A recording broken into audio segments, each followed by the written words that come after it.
what is our response? How can we reshape structures and the decision makers, right, who uphold those structures to create a more just society, not just for the people who are being most impacted by this crisis, but really for everybody. And so with that, I would like to introduce our very first panelist. Chesa Boudin is an incredible human being, and also is San Francisco's district attorney. He became the DA in January of this year. Shout out to a people's victory.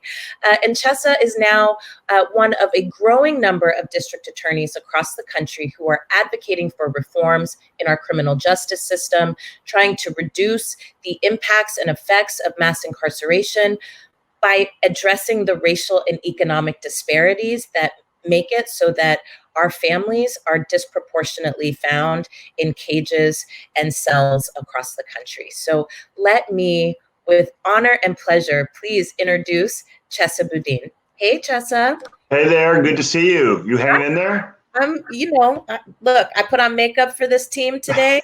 I feel like I'm going to go ahead and claim the victory. How you doing? I'm doing all right. You're doing great, and it's so good to see you. I wish we were on stage together as we had originally planned, but it is exciting to be here with you as always. Me too. Let's get to it. So, Chesa, we have seen rates of COVID at alarming rates in prisons and jails across the country. And your office has actually reduced jail populations in San Francisco by 40% since January. And in many ways, you've been leading the fight to help rapidly respond to the COVID-19 crisis by protecting populations who are currently incarcerated from contracting and essentially spreading this virus. So talk to us a little bit about how you're doing this, because if you were to listen to our government right now, they would say it can't be done, but we're actually doing it here. So what's the secret? What you doing? That's right. Well, it's funny. We're in a public health crisis, but a lot of elected officials, especially in Washington, don't seem to want to listen to public health guidance, to public health officials, to medical experts. And what we did was we listened to our jail medical director. Our jail medical director said loud and clear to me and all of the other elected officials in San Francisco, if you do not act quickly to reduce the jail population, we will have an epidemic within the pandemic right here in the county jail. We listened, we heard, we followed guidance, and we put a tremendous amount of energy into a careful, systematic review of every single person in the county jail. And what we found was really shocking and horrifying. We found a lot of people who shouldn't have been there in the first place. We found a lot of people who could be safely released with the right conditions. We found a lot of people who were there for arbitrary reasons. And we recognized that the decisions we were making were life or death decisions for many people. The jail medical director made it clear to us that we had to reduce the population enough to allow for physical distancing within the jail, to allow for her staff to provide the kind of health care that was necessary to treat underlying conditions, pre-existing conditions that people in the jail had, and to contain and isolate and quarantine anybody who tested positive. Now, we've done it. As you said, we reduced the jail population by approximately 40%, most of that in the last couple of months. And we've only had about 5 people test positive who are incarcerated. Almost all of them, if not all, tested positive at the point when they were being brought into the jail by police. We have not had any spread of the coronavirus within the jail. That's a stark contrast to what you see in other places around the country, where we've had massive outbreaks, as you mentioned, from coast to coast in many jails and prisons. I think what this process has showed me, I ran my campaign, as you know, I ran my campaign on a platform to end mass incarceration. And I made that commitment, and I ran that campaign because I recognized, as you do, that mass incarceration actually makes us less safe, that it destroys communities and families, that it creates a cycle of recidivism and intergenerational incarceration, that it fails to provide the kind of healing and support that victims who suffered trauma need to heal and move on with their lives.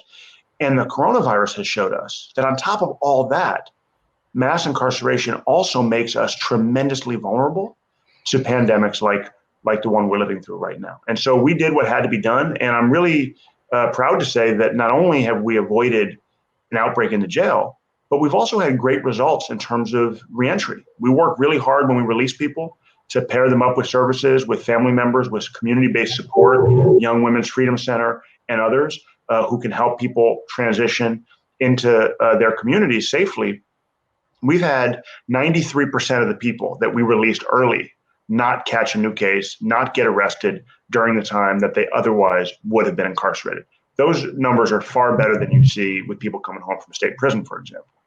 That's really important. And actually, I have a close friend who is a public health nurse in the midst of a global pandemic, which is such a hard job prior to all these things. But now, of course, it's gotten even more difficult.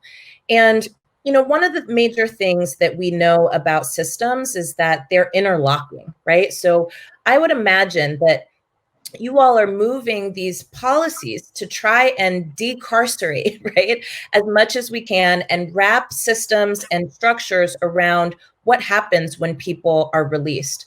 One of the things that my friend has told me in the last few days is that she's noticing that encampments are growing, right? Because people who are being released actually don't have anywhere to go. There's not the structural supports that people need when they are released to be able to be protected and also live full lives.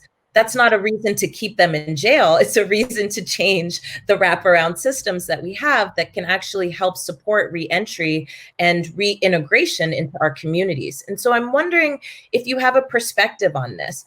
What do you think needs to happen to make sure that people who are being released are also being supported in returning during this time when it's hard to access resources, it's hard to find employment, it's hard to connect with family, and then that gets even more sharp when you're formerly incarcerated, right? We already have barriers to people re-entering society. How do we take on this challenge right now in the midst of the Rona? It's a critical issue, and as you said, it was even before we were facing this global pandemic. But too often, people who get arrested didn't have anywhere to go before they got arrested. And when they get out, they're even less likely to have the kinds of networks, social services, community support that we all need to survive and to thrive. So one of our challenges as progressive prosecutors, as a district attorney's office that's committed to public safety, is to make sure that people who are being released from custody have the kind of supervision, support, structure necessary to make it and not to just come right back into the jail, right? And it's a real challenge now more than ever, but we've had amazing community partners in that process. As I said, Young Women's Freedom Center, San Francisco Pretrial Diversion Project. We've worked closely with other justice partners, adult probation, the public defender's office. And what we've learned is that it is possible to take people who were in a really bad place before they were arrested and release them into circumstances that allow them to thrive. We had one young woman with a high-risk pregnancy in the jail, no criminal history, serving time on a misdemeanor, who we got released to a prenatal care facility where she's going to get all the support she needs to bring her baby into the world healthy. That's the kind of transitional care that needs to be available for everybody. And it is a real challenge because we have, for decades across this country, invested in building jails and prisons rather than investing in communities. And I'm excited that in San Francisco, we're about to close one part of our jail, County Jail number 4. It had an operating cost last year of about $24 million. I would love to see some of that money invested in our communities in ways that actually prevents crime and breaks the cycle of recidivism by supporting people who are reentering. That's right. Let me ask you this. I recently read an article about a caregiver who tested positive for COVID, but she continued to care for the elderly person that she was caring for. Subsequently, that person ended up contracting COVID themselves, and they ended up dying. And actually, there were 2 other people infected in this process. The response of the state in which this happened was that they are pressing charges against this caregiver for not following public health orders. It seems to me like that's a tragedy all around, right? You have workers and people in this moment who are having to make impossible choices about whether or not to go to work and continue to care for the people that they've been caring for and really uphold their responsibilities, or stay home, right, and not be able to get that kind of income and also not be able to provide that care. But in that choice, we're now seeing across the country that there are methods in which states and cities are choosing, which is really about punishing people rather than making sure that people have the supports that they need. Are you seeing this kind of dynamic where punishment is being used as a way to try to incentivize people to stay home? And what do you think about what the actual prospects of that are? Does that actually keep people staying home, or does that just fill jails and prisons that don't need to be full? What you've described is a tragedy all around. And it's a classic example of where police and prosecutor discretion needs to be exercised in a way that's focused on public health, public safety, and education rather than punishment. What we've done in San Francisco, and I'm really proud to say this is something we've done in partnership with the police department, is we focused on a harm reduction model where police and the sheriff's department are providing warnings. They're distributing masks in many instances to people who don't have them. And they're helping to break up large gatherings, but they're not doing it in a punitive way that puts people in jail, because we know that that is not the solution to this kind of a public health problem. And in fact, it would exacerbate it. It could easily have turned, vigorous enforcement of our shelter in place laws could have easily turned our county jail into what we saw in Rikers Island or Cook County Jail, where we have massive outbreaks, people dying unnecessarily. So I think the educational approach is a far wiser one, and it's how we've exercised our discretion in San Francisco. Chesa for president. But before we go there, we need you as our DA in San Francisco. We're not ready to lose you yet. One more question for you, which is, this is a moment of deep and profound crisis, but it also feels like a moment of deep and profound opportunity. If you could wave your magic wand, what would be the recommendations that you would give to district attorneys and governments across the country about how to do this right based on what we're doing here in the Bay Area? I think it really is about recognizing the ways in which the criminal justice system is part of a broader public health crisis in this country. About 75% of the people booked into county jail in San Francisco are drug addicted, mentally ill, or both. And what we need to do is take this opportunity to reinvest in our public health services in a way that intervenes before crimes are committed, instead of relying on jails and prisons as a primary response to so many social and public health problems.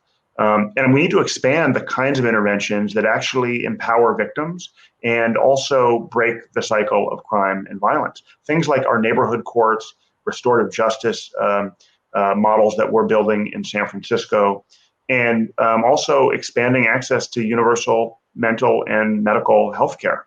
That's what's going to prevent the next pandemic, and it's also what's going to keep all of us safer. All right, V for victory. Chesa, thank you so much for joining us. And again, I'm waiting for your presidential run. We need those kinds of ideas to help lead this country. So thank you for helping to lead here in the Bay. I appreciate you. Take care of yourself. Stay healthy.